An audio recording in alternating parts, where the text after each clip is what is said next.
Facebook has updated their ad policy as we head into 2020, but they still refuse to crack down on deceptive advertisements. Okay, now you and I disagree on this. I know we do. We've talked about it. I say let everything go. That's what journalism is. It's a reader who looks at a story and does not have enough sense to know that, you know, Hillary Clinton probably did not kill 100 children. You're not going to stop that by saying, well, this is false advertising. If you start down that road, Farron, I think it's really dangerous.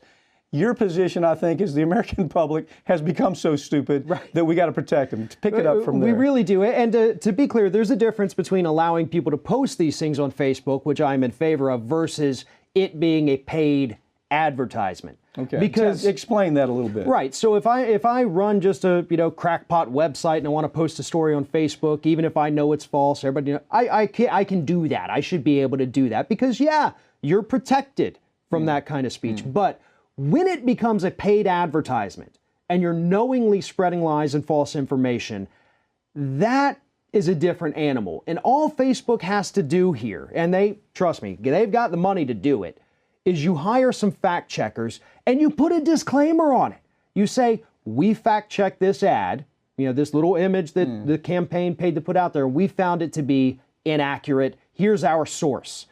That's all they have to do, but they won't even take that extra step. And then, okay, but are you comfortable with these lame brains that are making decisions like this for Google or for Twitter? Yeah. Are you comfortable that you got a bunch of freaks back in a room saying, I don't like this. We can't let the American public see this.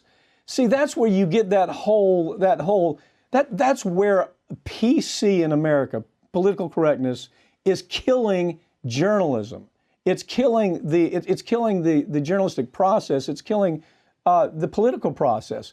That's where the term snowflake comes from. I mean, really, are you such a snowflake, as they like to use the term, that you can't stand to read this, that it's so offensive you can't even read it and then make a decision? I got real problems with that, Farron. Well, see, Twitter went the complete opposite direction. They said no more political ads, and that's hurting independent candidates out there who aren't backed by a big major party with billions of dollars. Yeah. But they still you can post whatever you want from websites. You can share these links. You can do those things. So they're not necessarily going after free speech, just like Facebook really isn't. But what it comes down to is the advertisements. And at that point, you do have a responsibility, or you should, to tell the truth, or to at least allow people to know that something, in terms of an ad, something somebody paid to put up there, may not be accurate, because this isn't really a First Amendment issue in my eyes. This is a false advertising issue. Yeah. And if Facebook's allowing that, that's where you have to draw the distinction. But Citizens United says political speech is giving money. Yeah. So there's a huge gray area here that unfortunately our corporate controlled courts are going to end up deciding eventually. I always lean towards open it up, let it roll, let the American public either be so stupid that they can't understand what's happening, or that they take a little time and have a little insight. Farron Cousins, thank you for joining me, okay? Thank you.